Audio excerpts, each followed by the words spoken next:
उस दिन अमावस्या थी। पूरे गांव में सन्नाटा था। गांव के मुखिया के घर से नौकर पुंगी बजा रहा है। यह सुनकर घर से औरतें बाहर निकली और अपने अपने घरों की दहलीज के सामने खड़ी हो गई।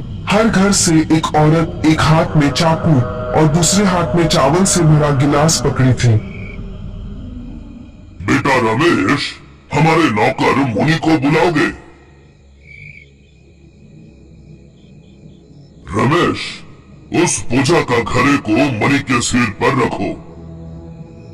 मणि, उस नए नौकर हुरी को भी अपने साथ ले जाओ जो तुम्हारे साथ काम करने आया था, लेकिन सावधान। ठीक है साहब। मणि उस घड़े को सिर पर रखकर चल रहा है। बगल में हरि भी चल रहा है। दोनों ग्राम प्रधान के घर से बाहर निकलकर गांव के एक घर में जाकर रुके। वैदेही, नैवेद्य। जय वैदेही।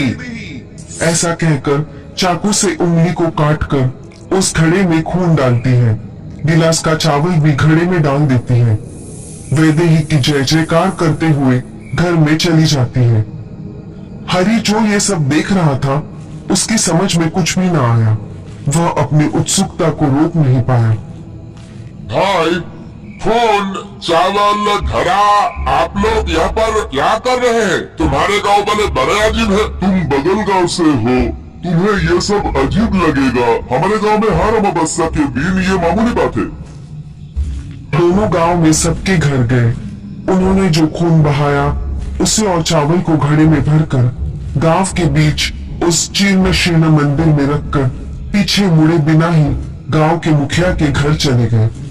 गांव में सभी घरों के अंदर जाकर दरवाजे बंद कर बत्तियां बुझा दी। पूरे गांव में सन्नाटा छा गया। भूतों के सामने रखा घड़ा झन झन हिल रहा था। भूत प्रेत के चीखने चिल्लाने जैसे जोर जोर की आवाजें भूतों के मंदिर से आ रही थी। घड़ा फट से फूट गया। उसमें से खून की एक बूंद या चावल का एक दाना तक नहीं निकला। दोनों की हंसी आ रही थी। उस हंसी को सुनकर ग्राम प्रधान के साथ मणि पुंगी बजा रहा था। उसे सुनकर सारे गांव वाले अपने घरों से बाहर निकलकर जय वैदेही, जय वैदेही, जय वैदेही, जय वैदेही, जय वैदेही, जय वैदेही, जय वैदेही, जय वैदेही। हरि पास से गुजरते हुए मंदिर के बाहर दिखता है। वह घड़ा टूटा हुआ था। खून की एक बूंद या चावल का एक दाना तक नहीं था। आश्चर्यचकित होकर मणि के पास दौड़ कर जाता है। मणि भाई, उस मंदिर में कोई देवी नहीं है। वो घड़ा वास्तव में कैसे टूटा? मुझे अपने गांव का रहस्य बताओ। तो सुनो हरीश, हमारे गांव की कहानी हमारी कहानी, हमारी देवी की कहानी। गांव में अगर किसी की भी किसी चीज की जरूरत पड़ती तो गांव से लोग जंगल के पर जाना पड़ता है और कोई रास्ता नहीं है। वैदेही गांव में सभी की पसंदीदा लड़की है। बचपन से ही वैदेही बना देवी का मंदिर में रहकर पूजा करती थी। वैदेही ग्राम प्रधान गोमुख की बेटी थी। सभी ग्रामीणों को मानना है कि वैदेही में दिव्य शक्तियाँ है। एक दिन, पिताजी, मैं मंदिर जा रही हूँ और लौटकर घर वापस नहीं आऊंगी। छोटे भाई का ध्यान रखिए। बेटी, ये क्या फैसला है? मैं आपकी बेटी हूँ। इस गांव की भलाई मेरी जिम्मेदारी है। गांव को बचाना ही मेरा जीवन का लक्ष्य है। इस बात को जानकर गांव वाले सभी मंदिर पहुंचकर, बेटी वैदेही, तुमने घर क्यों छोड़ा है? आज से आप सब लोगों को बहुत सावधान रहना होगा। हमारा गांव खतरे में है। मैं अपनी जान गंवाकर भी अपने गांव को उस खतरे से बचा लूंगी। कुछ दिनों बाद दो ग्रामीण लकड़ी काटने जंगल में गए। रात हो गई पर दोनों वापस नहीं लौटे।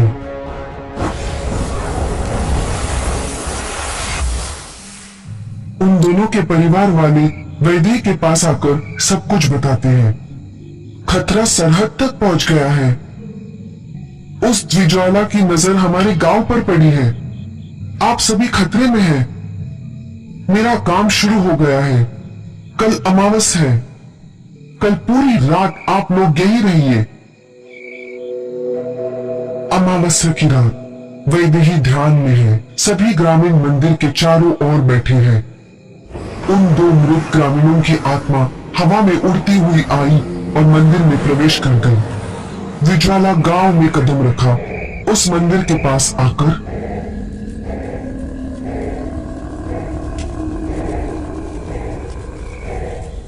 बालिका, मैं तुमको इस गांव की बलि चढ़ाऊंगा। एक एक को शिकार करो।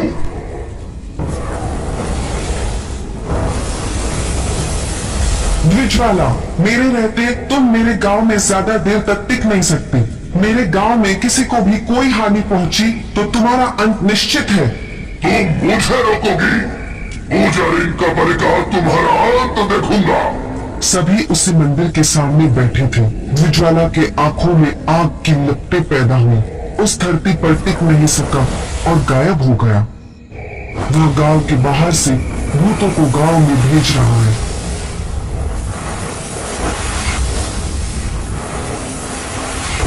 कुछ देर बाद गांव में एक चिमनी भूत जलते हुए अंदर आए। वहां बैठे ग्रामीणों में से एक औरत के अंदर प्रवेश कर गई। वह औरत भूत जैसी हो गई। पूरे शरीर में आग लग गई। सबके देखते ही पूरे गांव में दौड़ते हुए चीख चीख कर जलकर राख हो गई। तुरंत 3 और चिमनी भूत गांव के अंदर आई और 3 लोगों में प्रवेश कर भूतों में बदल गए और आग की लपटों में चीखते चिल्लाते पूरे गांव में दौड़ते हुए मर गए। वैदेही उठकर हवा में अभिमंत्रित भस्म फेंकती है। वह भस्म गांव के चारों तरफ रक्षा रेखा की तरफ खींचती है। वैदेही मरे हुए उन चारों की आत्माओं को अपनी तपोबल से मंदिर में लाती है। माँ, वन की देवी, मेरे गांव की और तुम पर ही विश्वास कर जी रहे हैं। इन सभी लोगों की रक्षा करे माँ। इसके लिए मैं कुछ भी करने को तैयार हूँ। मंदिर में वन देवी की मूर्ति गायब हो गई और दीपक की तरह आई और वैदेही के सिर में चली गई। मंदिर से बाहर आकर मैं जा रही हूँ, लेकिन मैं आपके साथ रहूंगी। अमावस्या के दिन विकांती आएंगे। वे आपको बताएंगे कि क्या करना है। डरिए मत। नहीं नहीं बेटी, हमें छोड़कर मत जाओ बेटी। इस तरह वैदेही सबके देखते हुए ही सरहद पार कर जंगल में प्रवेश करते ही वहीं पर विज्वाला, आओ तो तुम खुद ही आ गई। मेरे गांव वालों को छोड़ दो, उन्हें कुछ मत करो। तो मुझे अपनी जान दे दो। तुम्हारे सभी ग्रामीण को मरने से भी जो शक्ति मुझे नहीं मिलेगी, जितने की बल देवता का आशीर्वाद मिली तुम्हें मरने पर मिलेगी। द्विजवाला, मेरी जान ले लो। द्विजवाला बड़े तलवार से वैदेही के सिर को बलि वेदी पर रखता है। चाकू से सिर काट कर मार देता है। गड़गड़ाहट, बिजली की चमक, लाल खून की बारिश।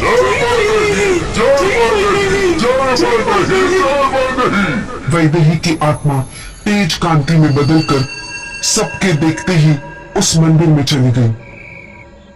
द्विजवाला गांव में प्रत्यक्ष होकर, अगले अमावस्या के दिन ये गांव मेरे अधीन।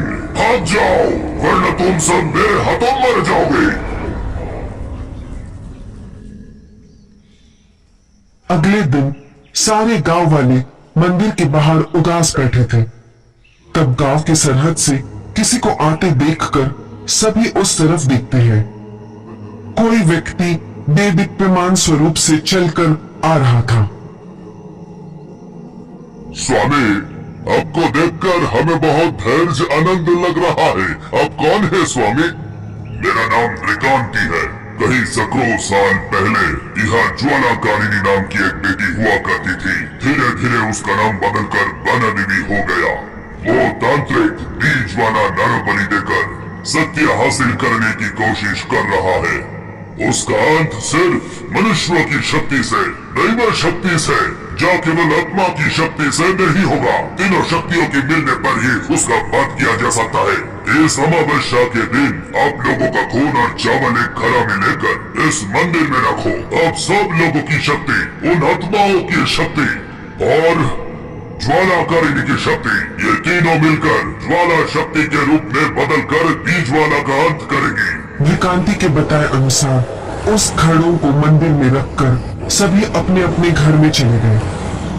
मंदिर में स्थित आत्माएं कपालिका का तेजो स्वरूप घड़े में चली गई। जोर शोर के साथ घड़ा फट गया।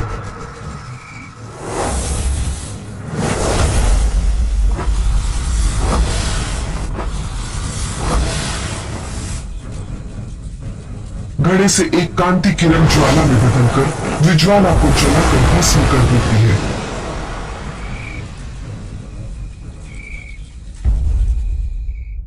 हम तब से हर अमावस्या की ऐसा करते हैं। भाई बिजवाला का अंत हो गया ना, पर आप लोग ऐसा अभी भी क्यों कर रहे हो? सृष्टि में बुराई हमेशा अपनी शक्ति दिखाने की कोशिश करती है, इसलिए हम इस भूतों के मंदिर से अपनी मानव शक्ति भेज रहे हैं।